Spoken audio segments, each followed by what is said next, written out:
Hey everybody, thank you so much for joining me for another episode of 10 Minute Tuesday. If you have not already, please like, share, and subscribe. Today, this is a great one. I got my guy Wale on here today. Wale, what's going on, man? Doing good. Enjoying the summer. Being an import to Boston, the sunshine is always welcome. Yeah, the sunshine's welcome, and I'm sure it's pretty nice when you have an NBA championship in the city to kind of celebrate as well. Yes, I was fortunate to actually be at the parade, so it was really nice. Oh, that's awesome. That's awesome. That's awesome. All right, Wale, let's go ahead and hop into it. Wale, introduce yourself. All right, my name is Wale Ilori. I've been a data and analytics consultant for the last 8 years, and prior to that, I've had a career in business intelligence, reporting, analytics, and the like. And it's a great pleasure for me to be here today. Awesome. Ed, the pleasure's mine, man. I'm so glad you're on here today. I'm really excited to hop into your journey. So, understanding your journey, analytics expert, consultant, number of projects, what really compels you to get into data to begin with? I would say I actually got in by accident. I read chemical engineering in school because in Nigeria, you're either an engineer or an accountant or lawyer, you know the drill. And I did chemical because all my friends were doing mechanical and electrical. But I finished college. I was still trying to figure out what I'll do next. And a friend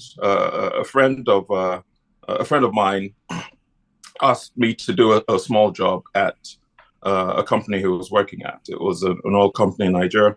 I did that. Lasted a couple of weeks, and then the next task was, a database. I had never built a database, and of course, my friend said, "Don't worry, I'll teach you."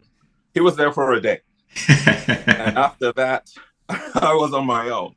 So I'm literally going to work and then going home and reading on databases, normalization, table structures, relationships, the like, learning SQL, just to try and do something. And this was supposed to be something temporary. But I think that exercise drove me to, I'm not someone that just likes to just do something and go. I put my everything into it. And I did it. And when the time for transition came, they actually said, this is actually pretty brilliant. Stay. So I stayed at that company for 6 years, and that's really what launched my career in data analytics. Love that. Love that. Everybody's journey is so fascinating on how they got their start, and then, some people are accident or just trying to get into it and then somehow broke into it. So it's always cool to hear how people got into it. So kind of a follow-up question to that, thinking about your journey, and there have probably been some jobs that you've had that might not necessarily been data related, but they were jobs that you had to take on. So what's been your least favorite job to date, and why was it your least favorite? My least favorite job was, I think this was when I moved to the UK.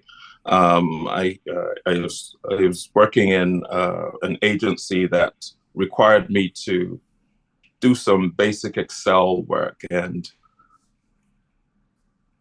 I'm good at Excel, but it just wasn't, hitting the notes for me. And after I talked with them a few times, they said, "No, just stay there." I'm like, "No, I need to do something that really tasks my brain, that provides meaningful information to whoever is receiving it." And I ended up leaving that job and going elsewhere to find something that I could really provide value for. And I think it taught me that, there are opportunities that you can take advantage of if you dare to try. And I'm happy I did that. Love it, love that. That's awesome. And yeah, those kind of mundane tasks and all the other stuff that comes along with the Excel analyst role are not the most fun. All right. So what's one lesson your job has taught you that you think everyone should learn at some point in their life? Be persistent and curious. The thing about this profession is, yes, it's data, but it's not necessarily information, and there's a lot of context that, enables data to become insightful information. And that context comes, sometimes with experience, it comes with subject matter expertise, it comes with, cultural understandings, it comes with even some psychology, because, we talk about data, but, at the center of it are people. People are making decisions, people are consuming that information, and depending on where they are or what shapes how they make decisions, they could come up with all kinds of outcomes from the same data that everyone else is looking at. And I think being knowledgeable and striving to understand different contexts and put yourself in different people's shoes puts you in a position to really extract real insights that are relevant for those that are consuming them. Love it. That's really fantastic. Lessons, advice, and all the above. Like a lot of my listeners, well, I won't say a lot. I don't know who actually listens to this, but of the people who look at the clips on LinkedIn or actually follow this, there are some people who are entry level or trying to get their foot in the door in analytics. So that's a great answer to that question. And a follow-up question to that is, what is one piece of advice you give someone who's just starting out in their career?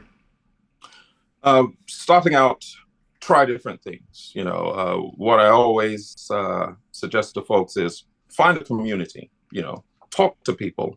What are you doing? Okay. What are the steps I could use to get where you are? Look for resources. There are abundant resources, both paid and free, that you can take advantage of. I know one popular one that I leveraged was Makeover Monday, as an example. When I was really trying to get into the Tableau community, I engaged with some of those challenges, and it taught me a lot. But I met a lot of really great people that are friends even till now, and that opened up different opportunities, and it opened up my eyes to seeing how other people tackle the same problem that I might not have thought of. And I think that's some really good learnings that anyone can take advantage of.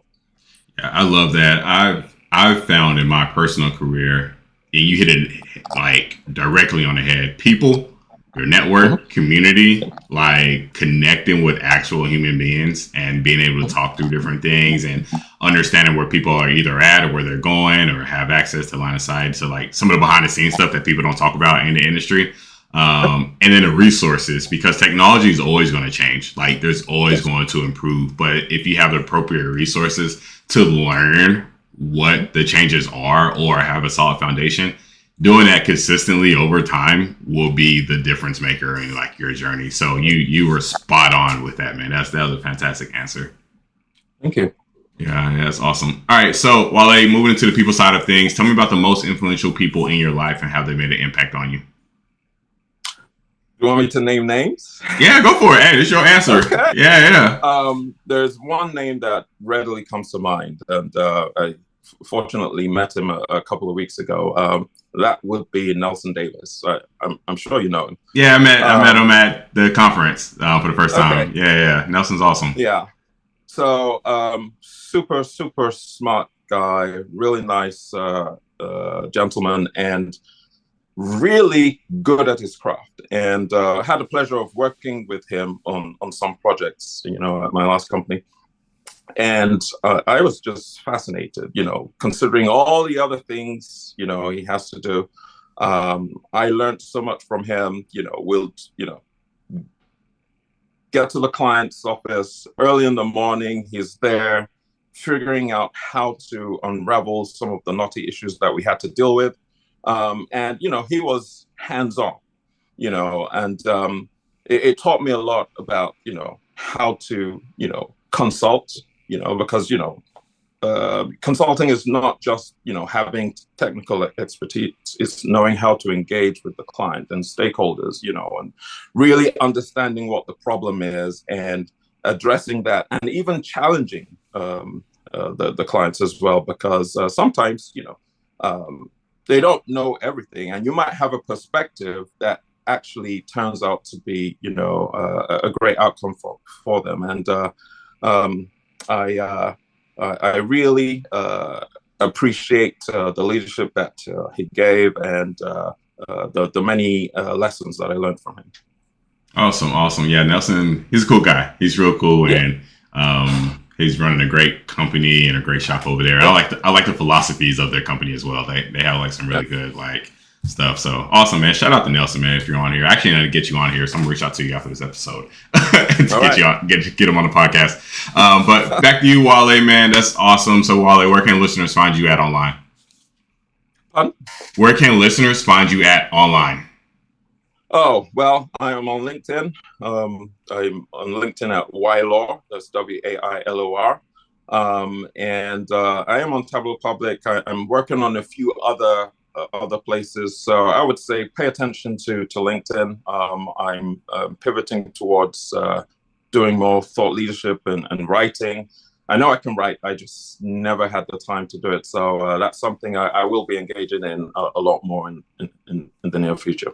Awesome. Y'all heard it here. Follow me on LinkedIn. I'm going to keep bugging him to get a YouTube channel. There's a lot of stuff in that brain to get on the content creation world. You'll see it soon. But yeah, follow Wale on here. Thank you so much this was great, man. Thank you for taking time out today to record. Thank you. Thanks for having me. Yeah, of course. And like I said in the beginning, if you haven't already, please like, share, and subscribe. And we'll talk to y'all next week. Have a great day.